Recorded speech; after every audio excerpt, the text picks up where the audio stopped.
it's time to dust off that old About Me profile you wrote a few years ago and update it. Update it with photos and stories behind the photos. And you'll be amazed at the difference the school year will be. Because when you share storied photos with teachers and other people that work with your child, they get such it's a more robust picture of your whole child. They'll learn things like what they love to do, how they learn best, things that they're interested in. And all of that helps make a stronger relationship between your child's teacher and your child. So I'm excited because today you're going to be learning some specific tips that you can put into use right away. So stay tuned. Baby.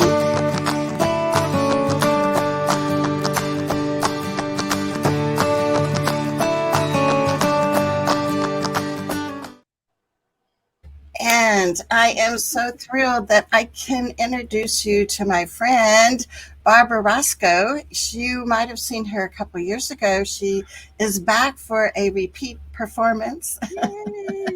It's kind of like being back on Saturday Night Live. Yeah, oh you're, yeah. you're the host again. When do I get the jacket? Don't we get a I special know, I jacket? know. It has. I think it's like 5 shows or Is it so. 5 shows? Okay. Well, what's amazing is Barb and I are great friends, and we've never met in person. I bet you have some of those friends too. And what I love about Barb is the things that we have in common. We were both teachers. She was also a passionate advocate of inclusion since 1975 when she was teaching. She also went on to be a birth doula and educator. So she has a wide variety of experiences. And she was the brainchild behind this new program that I am so excited to introduce you to. So it's called, let's see, I gotta make sure I get the name right. So it's Photo Rescuing and Bust Your Backlog Sprints. And I'll be putting the link for that Facebook group. It's a free Facebook group that you can join. um, so, Barb, I'm so looking forward to you sharing the insights and the almost like magical things that happen when you not only share a photo with someone, but you have that story behind the photo. So, welcome, welcome, Barb. Thank you so much, Charmaine. It is so good to be here. Thank you for having me back. I love sharing about the power of storied photos. And when I say photos, that also includes videos and audios. But we're, just understand that it's even more than photos, but photos are usually the star of the show. Yeah, but it's Yes. really nice to be here. Thank you, Charmaine. Well, I know a lot of parents are really interested. I think because they do, a lot of parents have a PowerPoint or Mhm. maybe a video or an About Me kind of flyer to hand to teachers. But what you're going to share with us today is just how we can really exemplify that and make it so much more personal when we're talking about our own kiddos. Yeah, basically, what I found is that the focus tends to be on the photos. And what I've discovered, that adage, photo is worth 1,000 words. All right. Well, guess what? It's only worth 1,000 words to the people who were there at the time the photo was taken. And it hasn't been so long that they've forgotten about it. So when we just present people with photos, they really lose their meaning pretty quickly. And it's the stories that we add to the photos that bring context and tangibly uh, let people know what we want them to know, not only about the photo or the image, but um, the people in it. So, yeah, Cool. it was a real shocker to me when I discovered that. I bet. So tell us more. Well, it was actually so I started doing what I'm doing in July 5th of, I was saying 2002. I forgot when I started. I started in 2001. So I just celebrated 22 years, not 21. And I went into it with the idea of, I mean, I just bought into everything that was told us by the photo industry. Everything. I mean, I tried so hard to decorate pages, and I just tried so hard. And it's not that I'm not smart enough to do it. It seemed like, why why? And so it was just hard for me to do it. But so I'm telling you the 2002 thing because it was what happened in 82 that I didn't realize until really it was February 2nd, 2003. And that was the power of storied photos. And it was, should I tell the story, Charmaine? Yes, yes, I Okay, love okay. Um, it was when my dad was in the hospital. He had a massive heart attack, April of 1985, 82. 1982. How could I forget that? Massive heart attack in April of 1982. And when I went into his room in the ICU, I mean, you got to know about my dad. He was incredibly charismatic, so handsome. He would walk in a room and just commanded attention from anyone in the room, males, females. Was able to create rapport with anyone. I mean, he would just be the star of the show. And I was used to people always reacting very, very positively to him. And when I went into his room, there he is after a massive heart attack. And the staff was awesome. They were very um, uh, uh, skillful and very professional and very detached. And I thought to myself, no, no, no, no, no, no, no. This can't be good. I had no idea about the research that I was going to read in early 2000s that proved what I then observed, but wasn't clued in enough to understand what I was observing. I just knew that I needed to connect them to my dad. I knew it. So I scurried to their house, picked up photos, loose photos, brought them Mhm. in. And every time I was able to go in, because in those days, I don't know what it's like now. In those days, we were restricted to 5 minutes every hour. So those 5 minutes, trust me, I was grabbing people. I had those pictures, and I was in the room with my dad. But I'm telling people about him, grabbing their attention with the photo, and telling them all about him. I was, I, I don't even have words for it even today. Just so surprised when I saw a shift in how they interacted with him. I had no clue that, I mean, I hoped that would happen, but I had no guarantee that that would happen. And it did. It shifted how they interacted with him.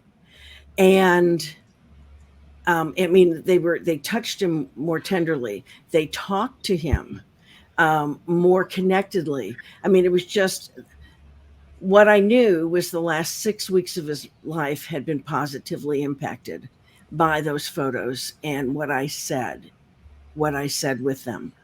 It wasn't until February 2nd, 2003, that I realized that the photos had grabbed their attention and the stories had captured their hearts. I didn't know. And then from there, I said to myself, oh my gosh, I've been spending all this time trying to master decorating around my photos, and that's a complete and utter waste of real estate. What I need to be doing is adding the stories so my kids and my husband and the people I care about, including myself, have tangible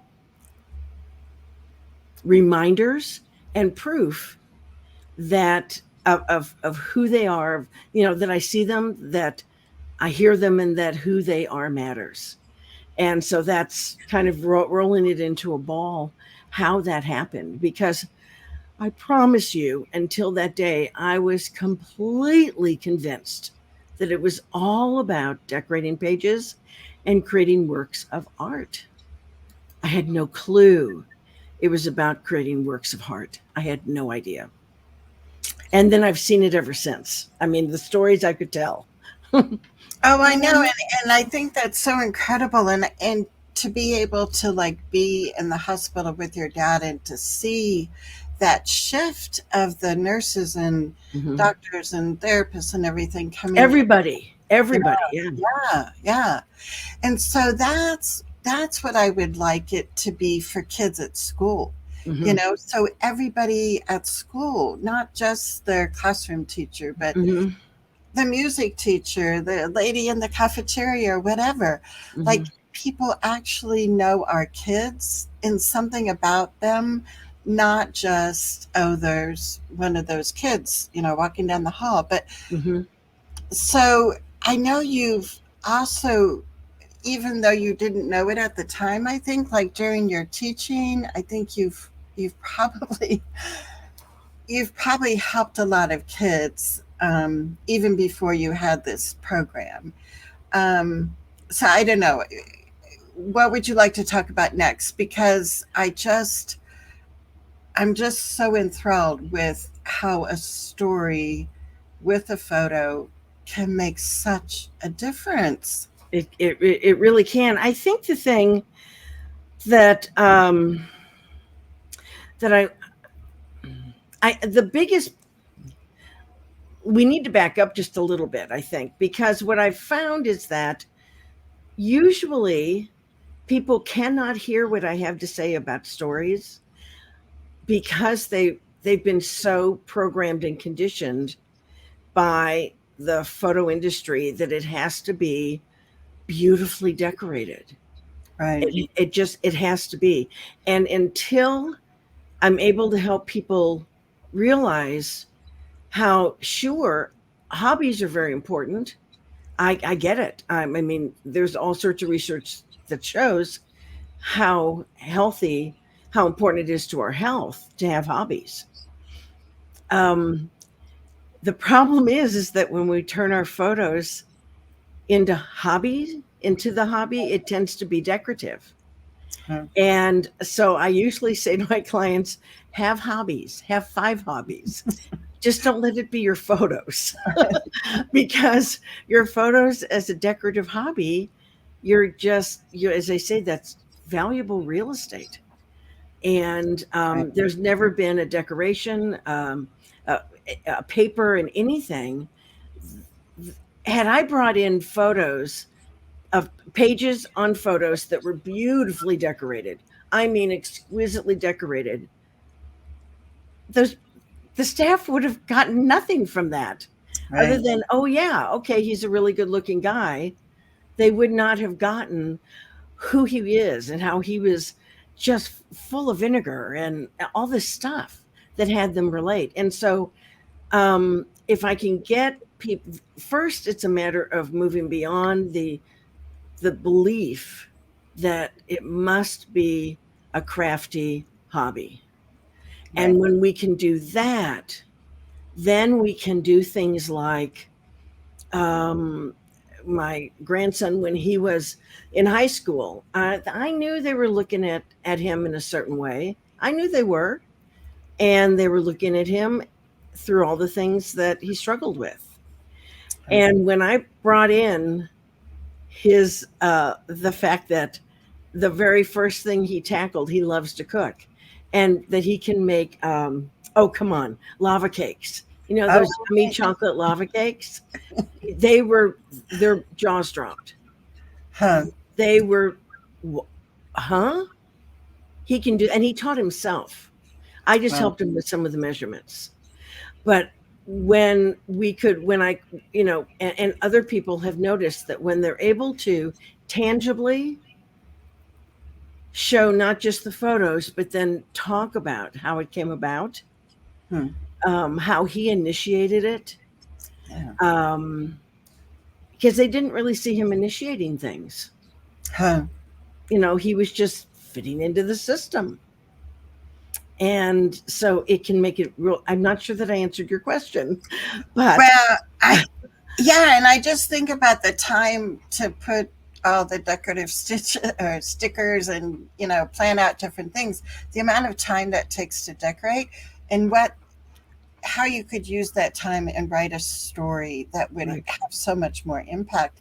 And that's what I think is so important because I think as parents, and I know I did this with Dylan, was, after this, towards the end of summer, we made this little photo album and I just had like typed, little captions that went with each photo. Hmm. But, like what you pointed out, like, they could look at a photo of your grandson cooking and baking and go, well, that's so cool. And, oh, I love lava cake too.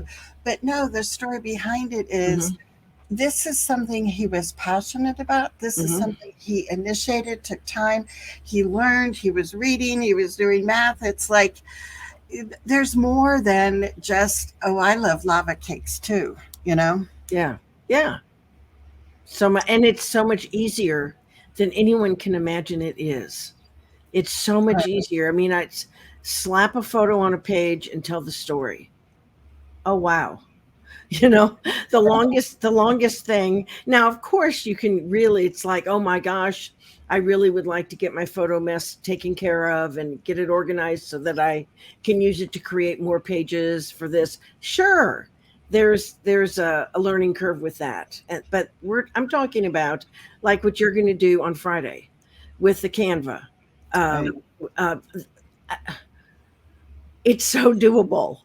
You just slap it on a page and tell the story, and and digitally slap it on a page and tell the story. It's so much easier than anyone imagines, and so much more powerful. So much more powerful. So, Cool. Well, what else do you want? I don't know. I know you have some examples, but I don't know what you'd like to talk about next. Like, so well, where do you want to go? okay. So, what I would love to do is I love to, if a person, I'd love to know.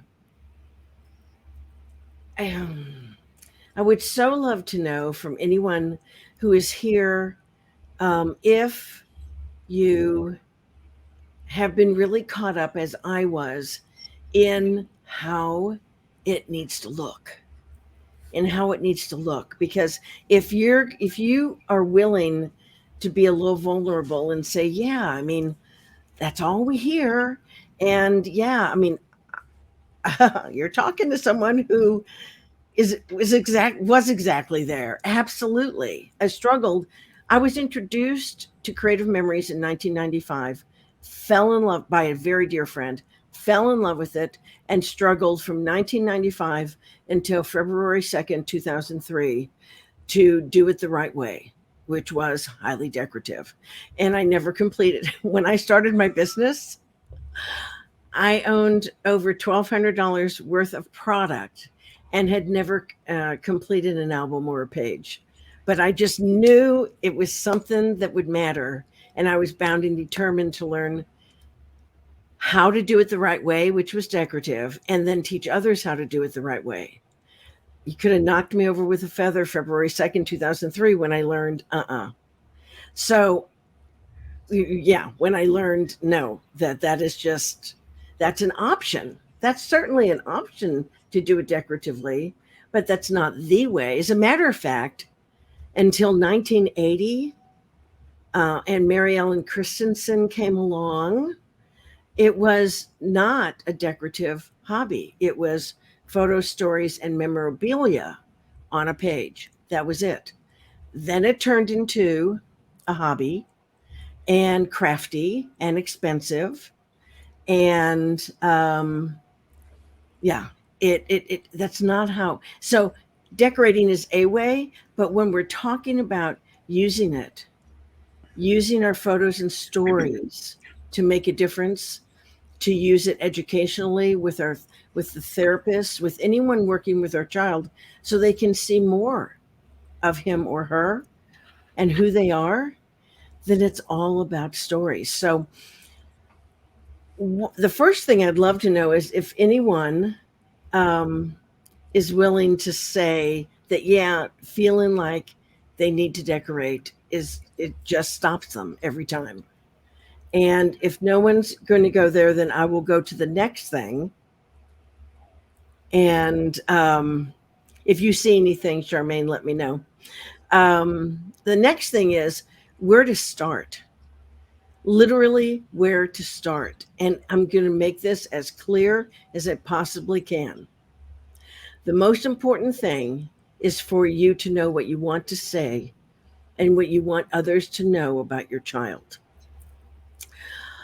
One of my clients 2 weeks ago, when she said, doggone it, I forgot to take pictures. I guess it was 4th of July, actually, maybe.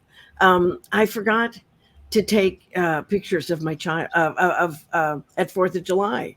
And there were some things I want. And I said, so it doesn't matter if you don't have pictures, just write down what you want. Um, remi- to know about that what you want others to know about it. Her jaw dropped literally.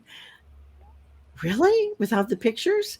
Yeah. You don't actually have to have photos, but photos do grab attention. So those stories can capture hearts. So when you do have photos, if you know what you want others to know and hear about your child and can capture some photos, awesome. And then you just put the two together. And it's a matter of working current. It's a matter of working current. And then it's, like you're saying, okay, but I'm thinking of this thing from a year and a half ago that I really want them to see about my child. Great, put that in there. Go ahead and grab those, get those on the page. And I'm thinking digitally, but it can be traditionally. And then tell the story. Tell what you want them to know about your child that is triggered by that photo or image. The most important thing for me is that you're able to get started, is that you are able to say to yourself, just do it. Just let me grab some photos and let me write about my kid. And that's it. That's the most important thing.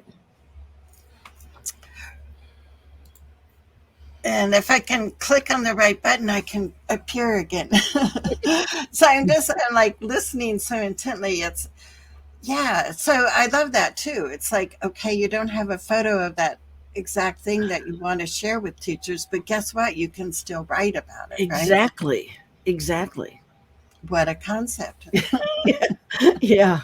I mean, honestly, and this is shocking to so many, the most important thing on the page is the story. The photo is secondary, but it will grab attention. So when you have one, awesome. Use it. Right, Yeah. right. And it's the opposite of it's the opposite of how I was conditioned to think. So I've been there, done that. I get it. Got the t Right. shirt. I know, I know, I know. So I love it. I love it. And if you're watching the replay, make sure you know you can put in comments or questions. Yes. We'll circle back and answer them. And if you just joined us, we're talking about the Mhm. power of storied photos, not just photos, right? Um, and so continue, Barb, because I love relearning things from you. Oh, well, thank you. Say that again. I missed that. I was saying, just continue on Oh, because continue. I Okay. love Great. relearning Great. from Well, you. thank you. And I am a broken record. I mean, it's like no surprises, Barb. You're saying the same thing you always say, which is, Well, you know, but that's the truth, right? yeah, I mean, yeah, yeah. That's why I renamed my Facebook group Rescue Photos Bus Backlog, because that's what we're about. And, everyone is so concerned about their backlog that that's what they focus on. And I'm asking you and I'm begging you, it's, well, I have a whole thing about the backlog And that is absolutely not the first thing that we need to be working with. But if you're thinking that in this instance, please just rise above that and just grab the photos that you think will help you grab the attention for what you're wanting to write. And just do that. Don't worry about backlog. Don't worry about everyone's concerned now about getting all of their media that they've ever taken, every photo, every digital image, every video, and every audio that they've ever taken in their entire lifetime, centralized in one location before they can do anything. No, that's a part of it, but it's absolutely not the first step. It's a few steps down the road. The first step is to be working current, yet I make an exception in this instance when we are putting something together specifically for teachers, therapists, whoever we're wanting to see our whole child, all the pieces of our child. That's where I'll say, yeah, you can go into wherever you know something is, grab those, and then use those as you're telling your story. But the most important thing is to ignore the mess, ignore the backlog, ignore any rules that you've heard, and just grab those photos and tell your stories. And it's really simple. And I would love to show you, it would now be an okay time, Charmaine, to just go through at least some of the pages just to show you how incredibly simple it can be. Yes, yes, yes. I'm having technical difficulties. It's like my computer is going like so slow today. So yeah, So and I need to start it, right? I'll put Okay. this also full screen, and let me take off the other thing. Sorry. Can you tell I haven't done a Facebook Live in a while? You're doing great. You are. You truly are. And you've been amazing with surgery. Oh my gosh, your recovery. Do you all see how simple? I mean, it's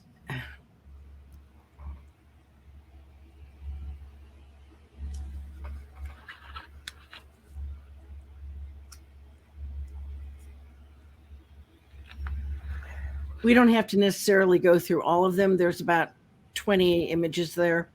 But you can see how simple it can be. It can be one big image on a page and you add the story. I mean, the only rule is you don't need to decorate.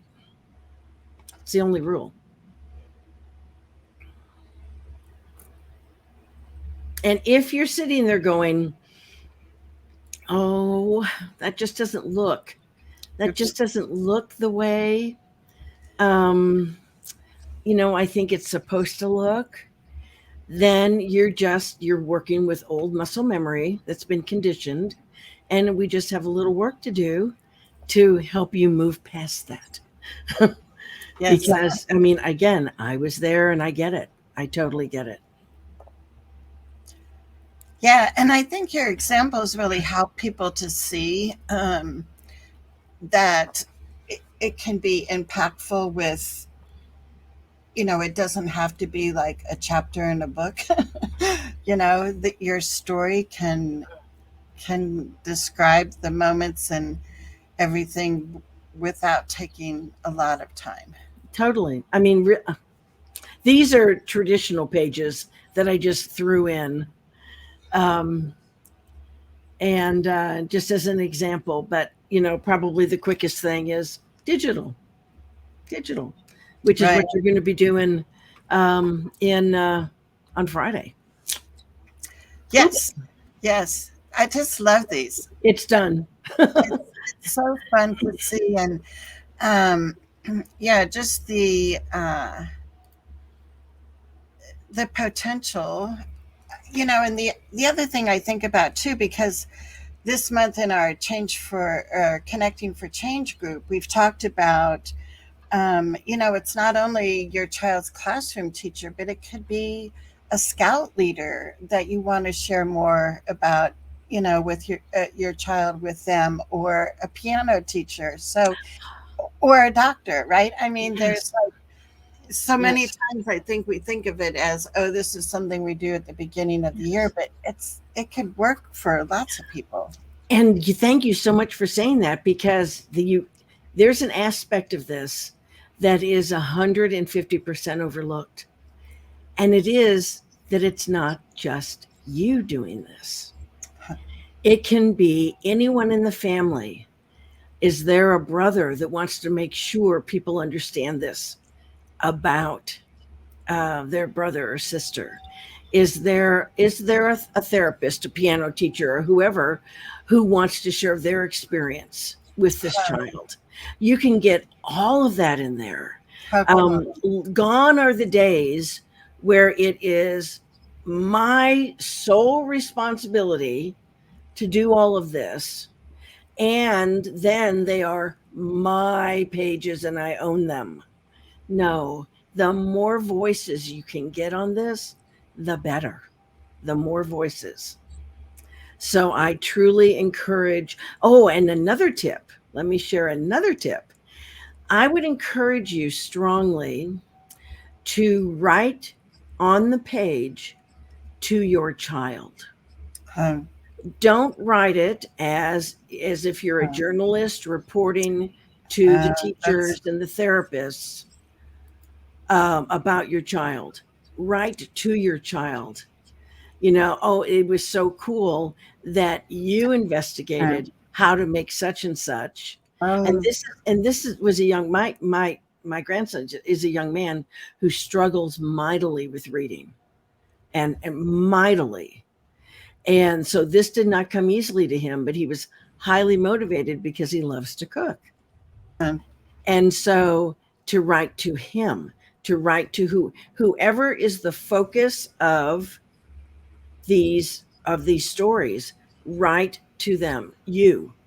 When I see you gathering all the stuff for this cooking, and uh, when I see you, um and especially I love this, when they try something and it doesn't work, it's a flop. That's awesome. And talk about how they didn't quit, or maybe they were tempted to quit, but they still kept going. There's just so much that we can point out that we notice about our kids. Oh, and can I share another thing? Ah, yes, okay. yes, yes. Okay. I want to dissuade you of the belief that when you are doing these pages, you are supposed to be saying, rah, rah, you're the best, you're fabulous, you're amazing, oh my gosh, you're the winner, you're No, no, no, no, no, no. That's a waste of time. And that is probably 99.9% of what is written Um, traditionally about someone's child. right. There's so much research out there comparing how when we do that, um, it causes our kids to be less willing to try something difficult. Just as an aside, educationally or in life, I'm sharing this with you. When we yay you're rah rah, you're just that causes them to be less willing. There's so much research, less willing to be willing to risk not being the best at it. And so they will not do things that they think might be difficult. Whereas if we instead ask them, how did you do this? How did you manage? How did you get these lava cakes made? How did you? One of my other grandsons was on a football team. Am I right? Yes, football team. That they lost almost every one of their games, but That was just one season. And he kept going. He kept going. He kept plugging away. And I asked him, how is it that, in spite of what was going on, you kept doing your best? You kept showing up and you kept that positive attitude. That's what's important to put in the books, the things that we notice and how they did something. And the research showed when those two groups were compared, the group that was asked how they did it, uh, they were more willing to then tackle more difficult things because they felt more competent. Hmm. So I really want to dissuade you from thinking that you need to be putting anywhere you're just the best and you're fabulous. Those are empty words and they work against you. Yeah, I think that's a really important point because, to me, when I look at wanting, people at school to, when Dylan was in school, for people to know about Dylan and not to just, read what was on the IEP document or something, but to be able to know about kind of the ups and downs and all arounds of what it's like, and just yeah, I think that's a great point to say it's not just to focus on the T-ball trophy or Mm-mm. something, but Mm-mm. what was behind being on that T-ball Mm-hmm. team and Mm-hmm. how you learned following directions of a Mm-hmm. different person, a coach, and Mm-hmm. which way you run the bases, because we know for T-ball. Oh yeah, yeah, we experienced that too. So yeah, it's like looking at what's a deeper message, because teachers' time is precious, and Mm-hmm. we want to make the biggest impact, and um so I can't thank you enough, Barb, because you are just opening up so many of our eyes that it's not what the photo industry has told us all along, that we have to buy these scrapbook papers and this and that, and machines to cut out letters and all kinds of things, but there's a different way we can be doing this. There really is. And again, another side benefit is when you keep this, when you write this to your child, you, and instead of Timmy did so and so, it's you. I saw you do so and so. It doesn't have to be written to the people who are going to read it. And it's going to be way more personal when they read it to that Right. you are writing to your child. Another side benefit is when you keep this available to your child, easily available to your child, they can go back and read it themselves if that's one of the options in their life. Yeah, depending Oh, I on. know. Yeah, and I think about like when our kids are having those no good, terrible, horrible, I want to move to Australia Mhm, kind of days, that, I just have this image of sitting on the couch and, snuggling together and mhm, looking at the photos and rereading that to your child, or having them read it, and talk about a way to mhm, co-regulate and mhm, be together mhm. and switch your child when they're feeling like they can't do anything right and nobody likes them. And so, yeah, I mean, as a parent, that's going to be an awesome, and like you said, so it's accessible, right? So you can Right. be able to show it. Yeah. Yeah. Something Um, else popped into my brain and then it went away. Come back wherever you are. Come back. I know. Ah, Well, I put the link for your free Facebook group in the comments. So I want people to go check that out. And can you give us a flavor of what you do over there in your Facebook group?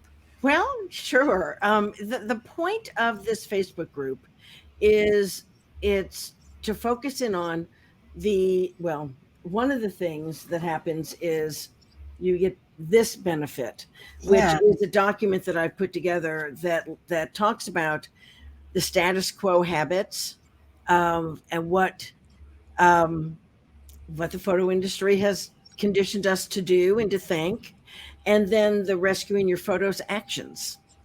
And so, but I've done it as a scorecard. So you can score yourself on where you are, how close you are, or far away you are from doing rescuing your photos actions. And then I do, and I also, well, so I do, there are two things. One thing is evolving right now, and that is I've been doing these two events inside the group.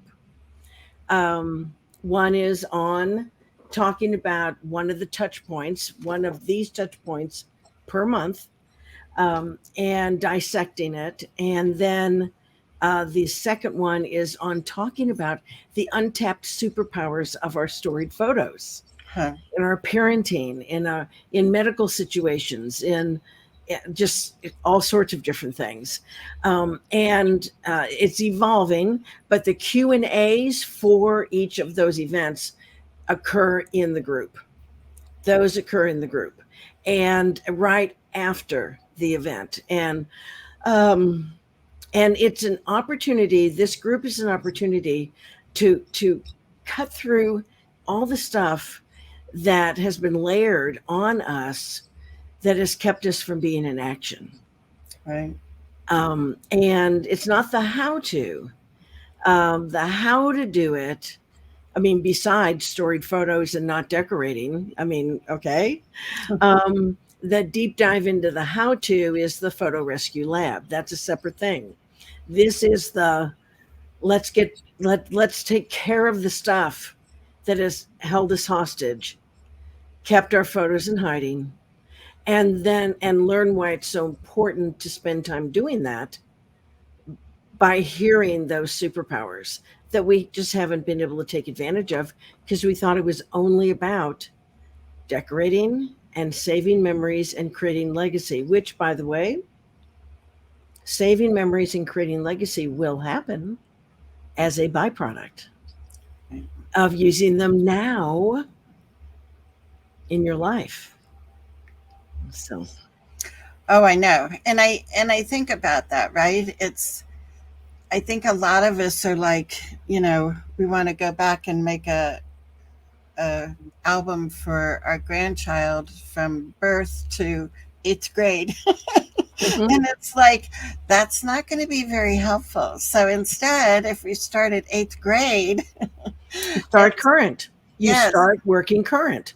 And when you start working current, that stops the backlog immediately. What's the number one way to stop building backlog? Start working current. But Barb, I haven't done all of my backlog yet. Guess what? If you keep thinking and trying to do all of your backlog, you'll only ever have backlog. Ever. right.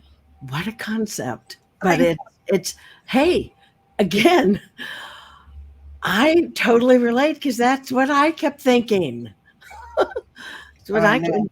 until it dawned on me. Right. Right.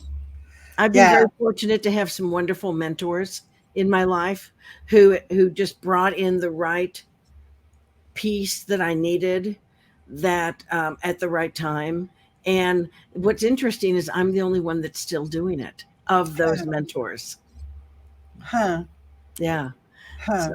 That is yeah. interesting.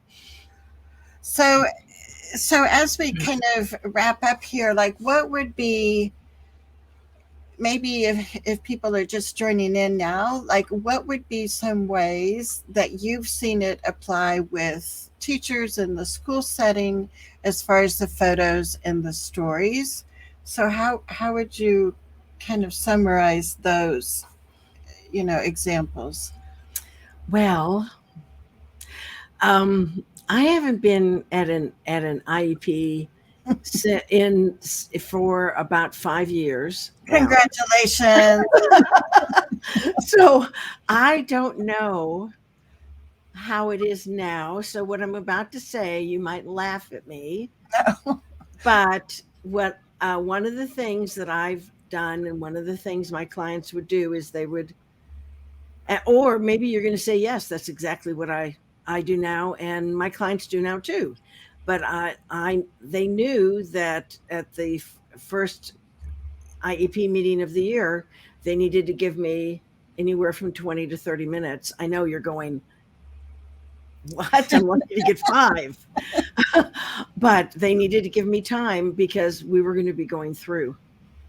We were going to be doing this and talking about this because it would set the tone for the rest of the meeting. And then every single time we got together, there wouldn't be 15 or 20 minutes or 30 minutes spent on this. I would say probably it was more like 15 or 20, realistically, 15 or 20. It wasn't less than that, because I would go in and I would also be teaching techniques and things like that. But remember, I did it for a living like you do too. Right. So, I mean, yeah. So I was doing a little bit of teacher training at the same time. So it was usually about 30 minutes. But anyway, so for this, even 10 or 15 minutes.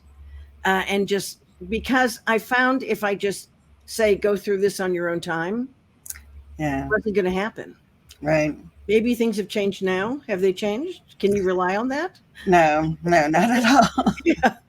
So, and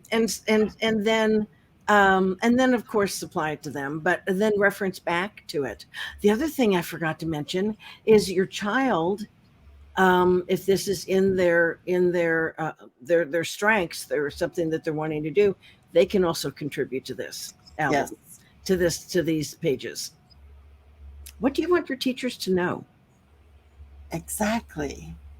You know, And how cool and how empowering is that for kids, right? Yeah. Like they get to pick what's important to them to share. Yeah. So yeah, and then the other thing I've been talking about in our Connecting for Change group is that we typically think about sharing this about me profile, whatever, at the beginning of the year when teachers are the most busy. And I really want to encourage families to continue to share their storied photos throughout the year. And maybe when you get the progress report, that's the trigger. It's like, I could share some of these new photos, because, teachers aren't going to be able to remember all the things that you share right at the first of the year. But as we continue to share that, that's where, it will really form more of a connection. And I think really that teachers put in more effort for kids that they have a relationship with, for kids that they know. Absolutely. I didn't realize what I had done with my dad until I read the research done by a young Israeli radiologist who required photos to be taken of he was doing a blind study, required photos to be taken of every procedure that a radiologist would evaluate. And he found that when a photo I'm really collapsing this down. He found that when a photo was attached to the radiology results, that the radiologists apparently are judged. The better the radiologists are the ones, the better radiologists are the ones that will catch outside of what they're studying, what they're testing, notice things that are going on. And he found that when there was a picture there, the reading, I'm not using the right words, the analysis was much better of the ancillary things than when the picture wasn't there. And he tested that by resubmitting the same reports to the same radiologist without the picture. They would have had no idea they were the same, and they didn't catch everything that they caught with the picture. And that hospital now requires a picture to be on every single diagnostic anything. And so when we create, and then they found that when they're, to your point, when they create, when there's a relationship, that's why when my grandson is in the hospital, he has epilepsy, And I bring his story page, I bring his album, and this last time I totally forgot to bring it. Um, I mean, obviously it was an emergency situation, but I mean, I forgot the day after to bring it until 2 days later. And when I brought it in, what a difference. I Huh. mean, the same guy who had checked us in, what, 3 days before or whatever it was, who barely had time for us. I walked in the room and he was over. He wasn't even assigned to tie that day. Huh. He was over looking at the album and reading through it. Huh. He had heard about it. The nurses were talking about it in a positive way. And then he stayed for another 15 or 20 minutes just Huh. talking.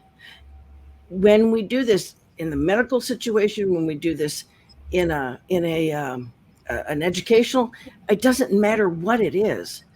It it can't hurt to form a relationship. We've got too much research showing the difference that can make.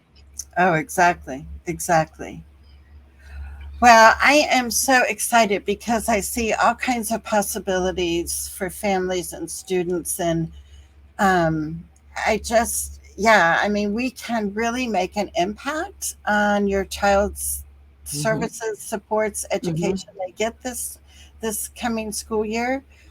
Because when we, you know, take the time and really look at what do we want teachers to know about our children. And Yep. I totally think we really need to, even with young kids, to be asking them the question, what do you want your new teacher to know about you? Or, or Mm-hmm. like, out of all the things we did this summer, what do we want to make sure your Mm-hmm. teacher knows? And Mm-hmm. so your child has ownership in it, right? Yes. Yes. Um, so yeah, I love it. I love it. I love it. So thank you so much for being here, Barb. My pleasure. It's yeah, it's incredible, and the explosion of change that can happen when we look at, yes, photos, are part of the formula of having people know our kids, but Mm-hmm. the most important part is that story behind the photo. Yeah. Um, so, any other words of wisdom before we wrap up here? Well, I just have to say, oftentimes when we talk about doing anything with our photos, we get triggered. Hmm. We get triggered because of, um, either frustration from the photo mess, or sometimes the emotions that can be hard to feel and experience.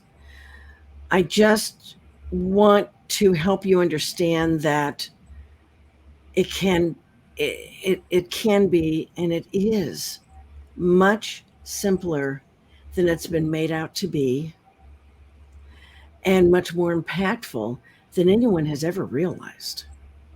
Right. And it's just sitting there waiting for you if you will allow it to be as simple as it can be. Photo, story. Next. Right. Right. Well, thank you so much. And I just am, I just love these kinds of ideas and ways that we can, and also, as a family, just connect more with the staff at school. Mm-hmm. And that makes a huge difference. So Mm-hmm. I appreciate you, Barb. And Thank I you. just wanted to tell our viewers I haven't been around much this summer, so I could I could take a photo of my incision from my right knee replacement and write a story about what I've learned about myself. Well, I could write a few things about what I've learned about you because you've been amazing. Amazing. Well, I'm having my left knee done in a couple weeks, so I'm not sure when. I know we'll do another live in August. I don't know exactly the date because I just have to see how my recovery goes. However, I want you to know that I've been thinking of you, all of you out in our audience, and I'm just so thrilled that Barb and I were able to come on today, and Barb was our guest to Thank talk you so about much. that. Thank you so It's like much.